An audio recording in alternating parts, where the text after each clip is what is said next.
Well, clearly this close to finals week is more important than ever to focus on your mental health.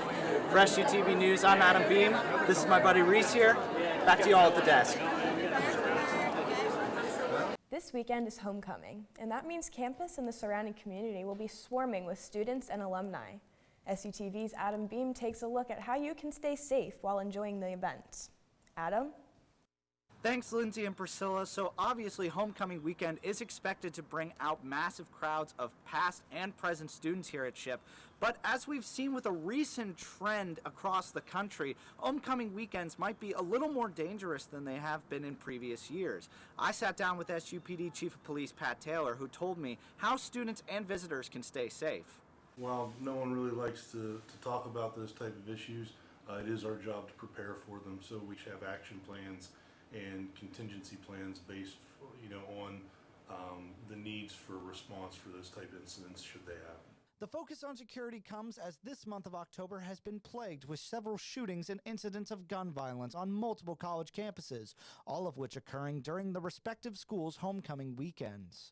Chief Taylor informed me that not only will state police be present throughout the Shippensburg area this weekend, but will also have neighboring boroughs and even students of the ROTC here on campus to alleviate some responsibilities. Generally, that coordination is that, we're going to handle this stuff on campus. You may see state police passing through if they're, going to a call on the other side of campus, something like that, and they need to cut through. But for the most part, we'll take care of the on-campus stuff, and state police has their resources deployed in the off-campus areas. The risk of security comes not only from weapons, but increased festivities could also leave students exposed to other risks. To be aware of their surroundings, have their cell phones charged, that way they're functioning like they should be, keep their keys handy, their IDs handy, make sure they're locking their doors to both their rooms, their apartments, their cars, and trust their gut. If they come up on something that doesn't feel comfortable, avoid that. But if the place doesn't look safe to go in, trust that gut feeling you get. If you're at all curious about the other guidelines and regulations for any of the other homecoming festivities, you can find them on the Shippensburg website. But no matter what you're doing this weekend, have fun and be responsible. In Shippensburg, I'm Adam Beam. Now back to Lindsay and Priscilla at the desk. On the exterior, it may just look like a church, but in actuality, it is one of the 3 polling places you can find here in Shippensburg. Today is Tuesday, November 7th, and that means it is municipal elections here in the great state of Pennsylvania. And while these elections may seem on the smaller scale of things, it could have massive ramifications both for the upcoming presidential election and what's being taught in your students' classrooms. This election day, seats are up for grabs in the Superior Courts, the Commonwealth Courts, and most importantly, a single seat in the state Supreme Court.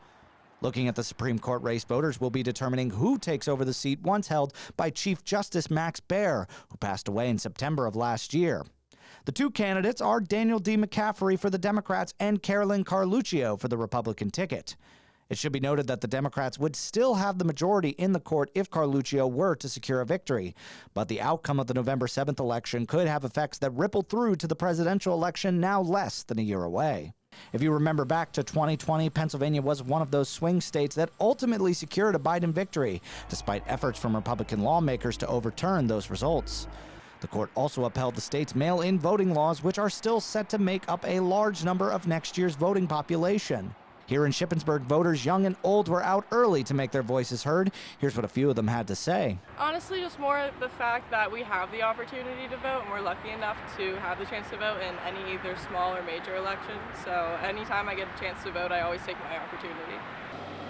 Individuals within my age range come out to vote, and so it's important for me to show that I voted, and you should too as well. And in order for us to see change and see progress in the United States, I think it's important for us to kind of come out here and show that we are voting, and the more people that come out and vote, it's the more of an impact that we have.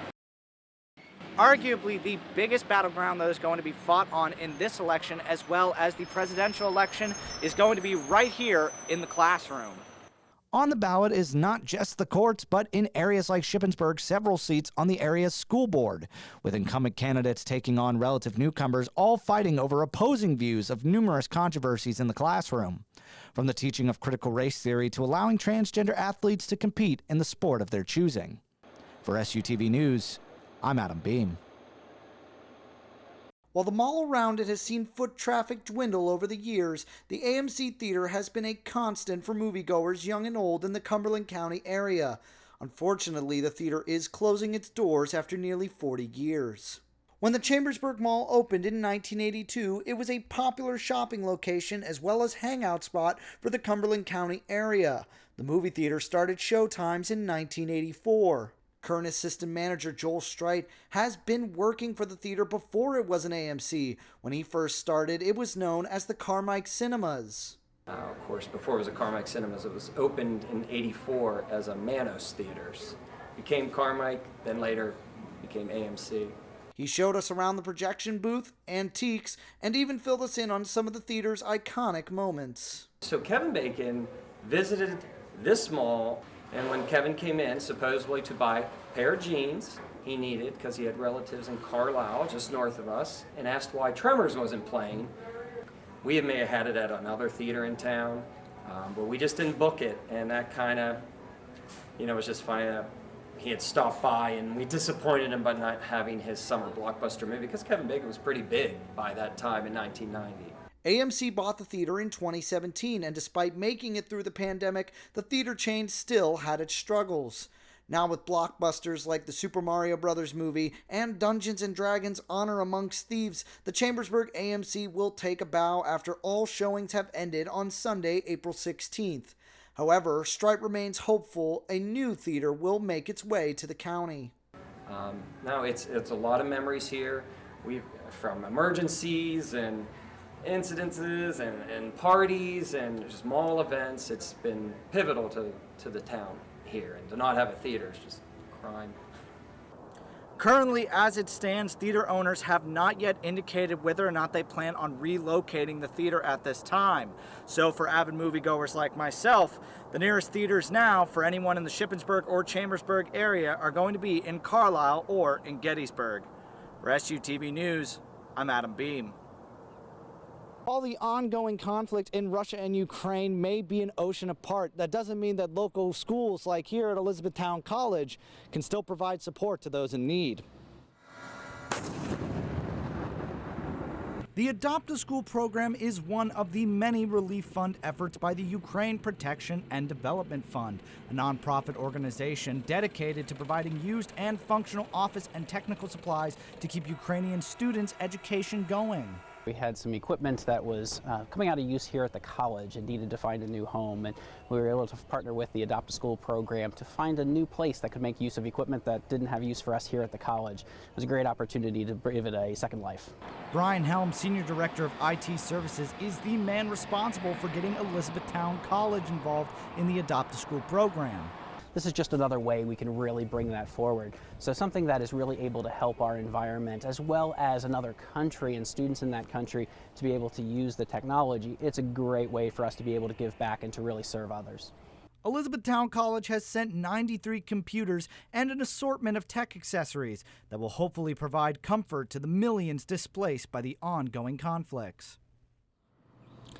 As mentioned, if you have technology lying around that you would like to donate, all schools are eligible to partake in the Adopt a School program. If you're interested, you can visit our website, abc27.com. But here in Elizabethtown, Adam Beam, ABC 27 News. Student groups are in shock. Shock over the recent approval of the 2023-2024 SUSI budget. The reason? Every student group has seen cuts and their operating budgets shrink from this current academic year. From athletics to performing arts, groups saw budgets sliced, a move that SGA feels was a necessary action. However, people like Chase Slanker, who formerly served as the Vice President of Finances for the organization, thinks otherwise. The Budget and Finance Committee was actually able to raise the activity fee this year, and the committee ultimately was debating what to do if they raised the fee, where that extra new money or revenue would come from, and apparently they couldn't reach a decision on where that went to, so they decided not to just take the revenue anyway. Already, student groups have had to start considering their options for the coming fall semester, cutting trips and rationing for the bare essentials. Here's what some student leaders had to say. The main issue that we have is because we do a really good job fundraising. So if we're already coming to those maximum efforts for fundraising, the only thing we can do is try to change our budget reports and stuff like that and try to minimize how much we spend. There are over 100+ members in our marching band. Things like traveling aren't cheap for everyone.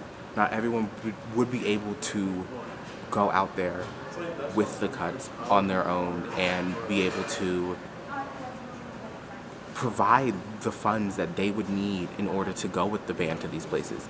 The most prominent of cuts came for student media. WSYC, The Slate, PRSSA, and even us here at SUTV saw budget cuts slashed by 46% overall.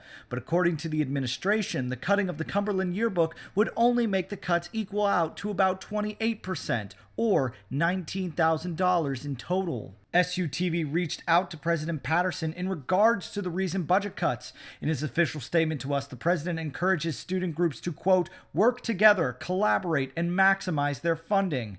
He also went on to say that SUSI will also provide some additional guidance to funded groups in the coming weeks on appropriate ways to supplement their budgets, such as approved student fundraising initiatives. While the vote was not unanimous, SGA and the administration still approved the budget for the coming year. So it's most likely student groups will not see the full extent of what these budgets will entail until the start of the fall semester. For SUTV News, I'm Adam Beam.